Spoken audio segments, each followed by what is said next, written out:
What if we all naturally felt able to trust each other? How would that be? I'm Diane. And I'm Rebecca, and this is Headflex.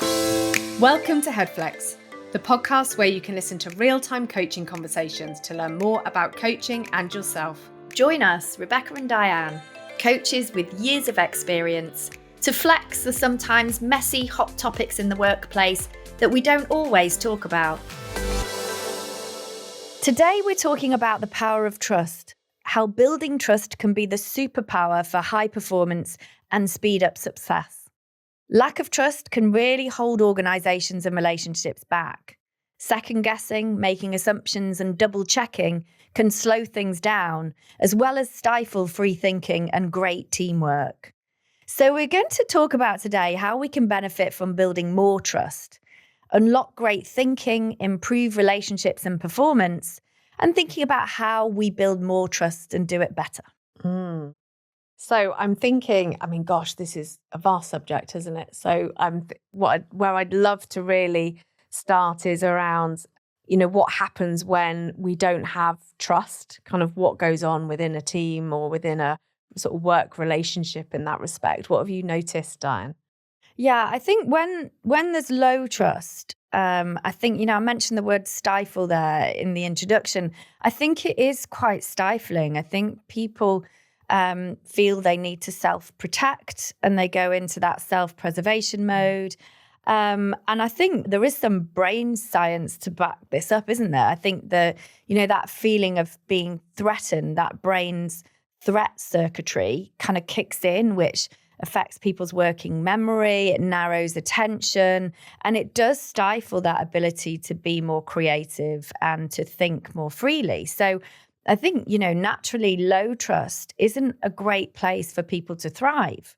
Whereas when we've got high trust, people will be able to move on a little bit more quickly if things aren't quite going as well as they could be. All businesses go through ups and downs, and it's how we recover from those. And we know from all the work we do around resilience that the way we are able to adapt and to perhaps show more resilience in adversity really does have an impact on how well we move on from things. And I think when people feel in an environment where they are trusted, then they're able to build those resilient behaviours alongside that.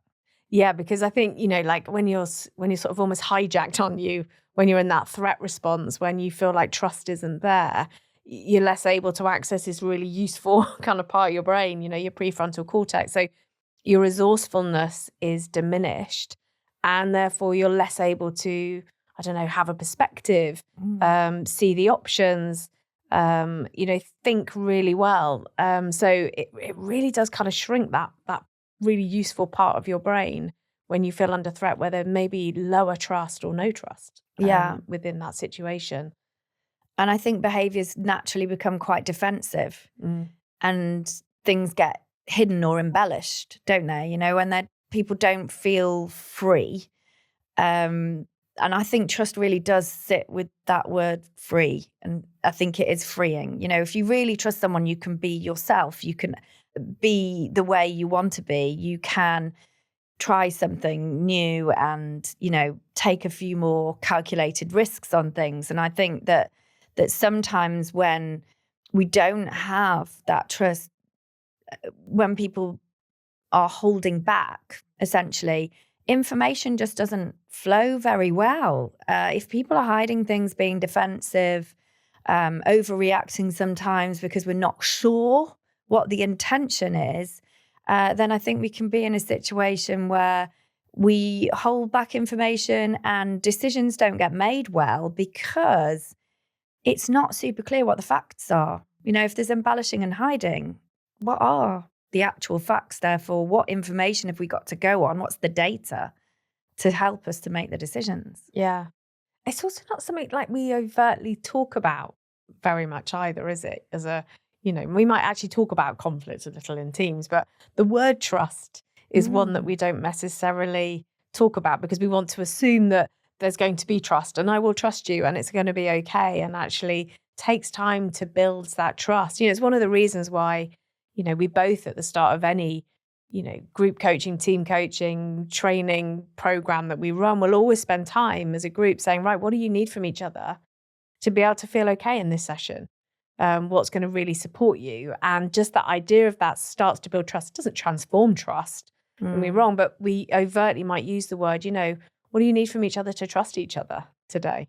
And so you start to kind of put that out on the table. So people go, oh gosh, that can feel a bit confronting, the word trust, for many reasons, both personal and work related. So yeah, it's interesting. I was thinking when we were prepping for this that we don't often use the word that overtly in working conversations, but we would do that, bring it out in those kind of team coaching situations. God, it's so important. If you lower, when people say, sometimes we'll do role playing in some of our programs and sometimes we don't, and people like to know either way, because it can kind of keep that threat response. I'm not going to trust you until I know exactly what's going to be going on in this training program. Yeah. I'm not going to lower my defenses. Yeah. And I think for us, sort of establishing that level of trust in a team before we even get into the work, because it really will inform the work that you do. And sometimes we can do that through some pre-planning and questions before the sessions. And sometimes, particularly if there's two of us on the program, one observing a little bit, you notice, you look at the behaviors, and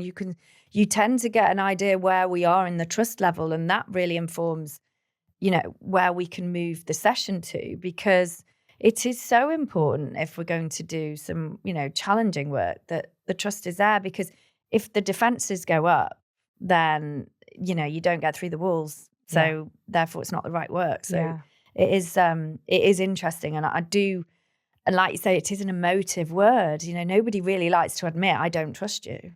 It's quite strong. And I think that if you don't feel trusted, that doesn't feel great either. So I think if you're thinking about trust and where you have got a trusted team, it can be a really good way of speeding things up. And there's a brilliant book from Stephen M. R. Covey it's called The Speed of Trust. And his core argument within that is that trust isn't necessarily just a soft virtue. It's actually a hard economical driver. Essentially, if the trust is up, then things speed up. And if things speed up, your costs come down.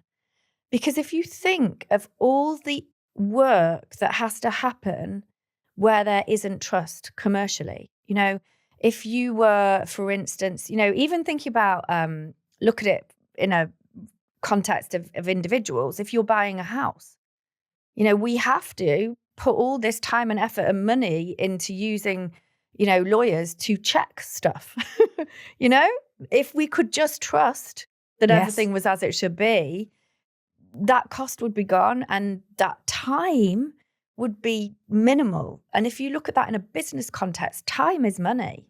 And all that checking that we have to do just to be sure, if we could trust, then everything happens so much quicker and everything happens so much more cost effectively. And what he uses the word friction. So he says it reduces friction, because where there's low trust, there's friction. So there's bureaucracy. Ugh. Go on, you go for it. Bureaucracy. Thank you. Easy for you to say. And there's political thinking that comes with that. There's defensive behaviour that we've already talked about. And actually, when we trust, that friction gets reduced. Yeah. And you reduce the friction, you speed things up. And, we get to that better thinking, faster execution. Yeah. It's making me think about, I was at a training session years ago when I was in my old life, and there was an MD there of a big creative agency. And he said one of the things that he always did with his clients was sit down right at the beginning of a contract and say, there is going to be difficult moments in this journey together. There are going to be times when you're not going to be happy with our work, or we're not going to be happy with the way that we're being managed. It will inevitably happen. With this size of account, it's not all going to be smooth sailing. So let's talk about those moments and how we're going to deal with them. So they contracted together about how they would deal with those difficult moments. So the trust was really high from the start, which was, we weren't going to kind of bury it. We were going to trust each other to have a conversation that says, I'm not happy with this quality of the work, or, I'm not happy with the way that you're managing my team right now. So they agreed that they would meet kind of once a quarter to actually talk about how they were working together. And that trust right from the core then was so visible almost. It's so tangible. Yeah. So I just love that idea of having a really honest conversation with somebody about how are we going to deal with this stuff that then builds trust. Up front. And you can see how that would reduce the friction in that contract, because, if that friction was creeping in, it would get slower and slower and slower and slower. And actually that stopped that from happening so that continued to flow. It's like that information flow. It's that speeding things up, I think. And you said the word honest there, isn't it? And I think honesty is that real core of trust, isn't it? Being able to be honest. As in you feel comfortable to be honest, but being honest with other people. And that, I think that's a huge part of building trust. Yeah.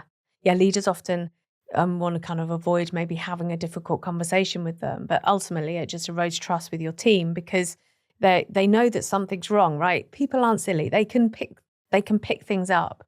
And so if you continue to avoid having a conversation with somebody, it erodes trust, because they're saying, you're not being honest with me. You're not telling me the feedback that I need to hear, or what change might be coming down the line, or whatever it might be. And therefore trust becomes, people just move. It's almost like people move away from each other just a little bit more. And that becomes then harder to bring people back together again. So yeah, I think it's kind of really fascinating how, this word trust really kind of comes together. I did a piece of work recently where we use that idea. We used Patrick Lencioni's model, and we talked about vulnerable trust, and we talked about what trust looks like in a team, any team, what behaviors and things. And then we talked about we circled the ones that maybe weren't very apparent in their team. So again, we sort of depersonalized it from being about individuals to saying kind of what are the behaviors that we'd love to see in this team that really build trust together. And then also then individually said, what is it that really helps build trust for you, and what might erode trust? And so it was very overt. So people knew, okay, that's a line. If I cross that line, that's going to break trust, because it's very different for different people. Yeah, it's a really nice exercise to do, isn't it? And, really starting to understand each other and understand the impact of your behavior on others, which again is something that we don't always put a lot of time and attention to. And I think it sort of allows people to talk more openly rather than hide things. And like we were saying before, if you're hiding things or making things up or embellishing things, then we don't know where we are. No. And that's what people value. They value knowing where they stand with someone. So if you're avoiding having what might seem an open and honest conversation, then actually you're probably doing someone more a disservice than you think you are by protecting their feelings, because there are ways of having an open and honest conversation without upsetting somebody or being offensive. These are important conversations. And if you can have an open exchange of information, and I think, like you're saying, if you can have that open exchange of information to say, this is what works for me and this doesn't, then that takes some of that friction away for the next time. Yeah, so, absolutely, yeah. Should we have that? Do you want to have the conversation between me and you now? We'll take that offline, I reckon.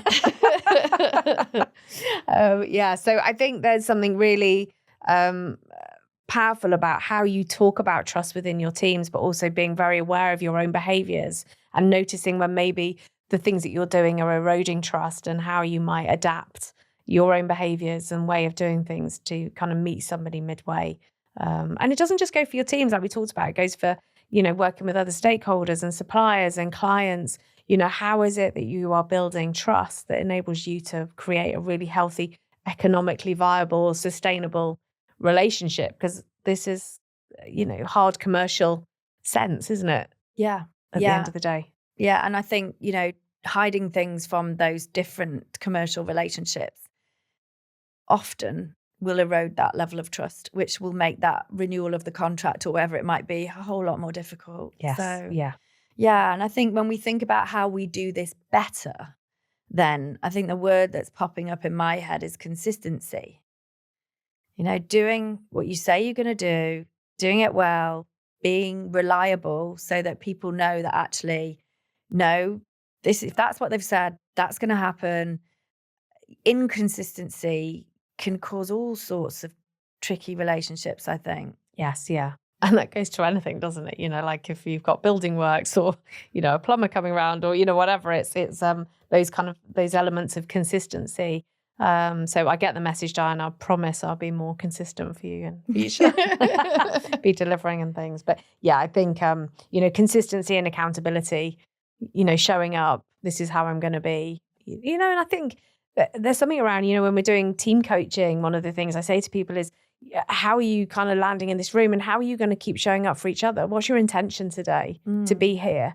Because it's not just about you, it's actually how you are together today. So really getting people to think about that. What's their accountability to each other? Yeah. And I think sometimes noticing the impact of their behaviors, if there is inconsistency or they're not taking accountability, I think noticing that, and sometimes, we'll do exercises around that. If you say to people, yeah, don't worry, I'll get it done. And then you're just saying that because you're trying to make someone feel better, or you want to get them off your back, or you just want to move on to do something else. And maybe the intention is that you will get it done, but actually, if you look at the demands on you versus your capacity, you kind of know it's not gonna. Then what happens if that then becomes the perception of you? Oh yeah, they say they're gonna do it, but they're not really. And then what happens is that trust starts to go. Yes. And then when the trust starts to go, second checking happens, always double checking. Well, when do you think you would get it? Well, are you actually going to get it? Oh, and then maybe that responsibility goes to somebody else because you become unreliable because they can't trust you. And that's unnecessary, just through perhaps trying to, protect somebody's feelings or just to move on, or just because you didn't want to deal with it there. So you just said some words, but actually there's massive impact on those words. Yeah. And also just how you manage them. Like if somebody's behaving badly, but actually they're a new business driver, if a leader doesn't have a conversation with somebody to say, listen, the delivery of your work is obviously doing really well, but actually the way you're behaving around it isn't great. Often we make excuses. We can make excuses as a leader to say, well, actually, we don't want to upset them because they're bringing in all this money.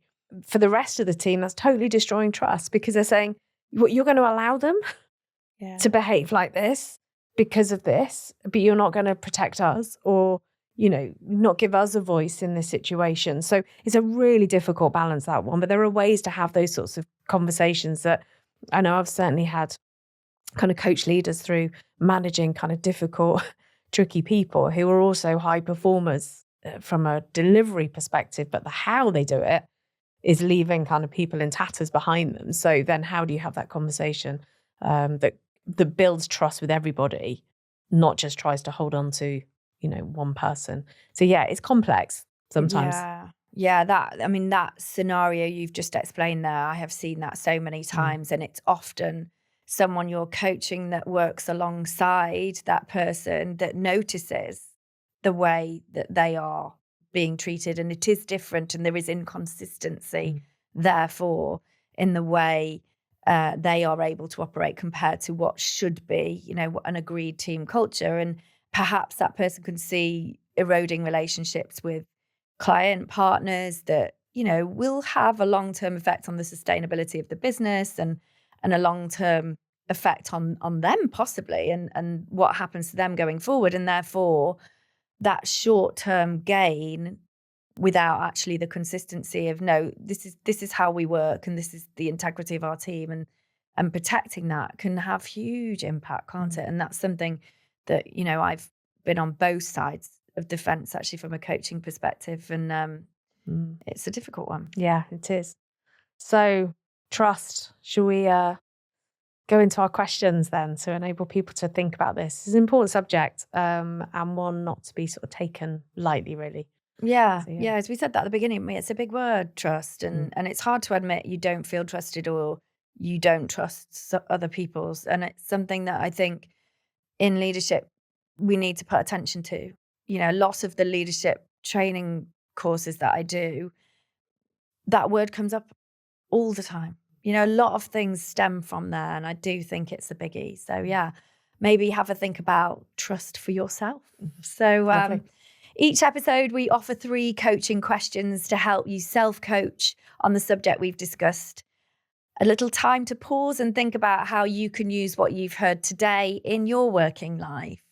So question 1, do you feel fully trusted at work? And do you trust the people you work with? Question 2, what impact is low trust having on your team? And question 3, what could you do to build more trust? We'd love to hear how you've seen trust being built in your team. Please add your experiences to the comments. Thank you for listening, and subscribe and follow Headflex for more coaching conversations. And if you're thinking about coaching for yourself or your teams, do drop us a note. We'd love to chat.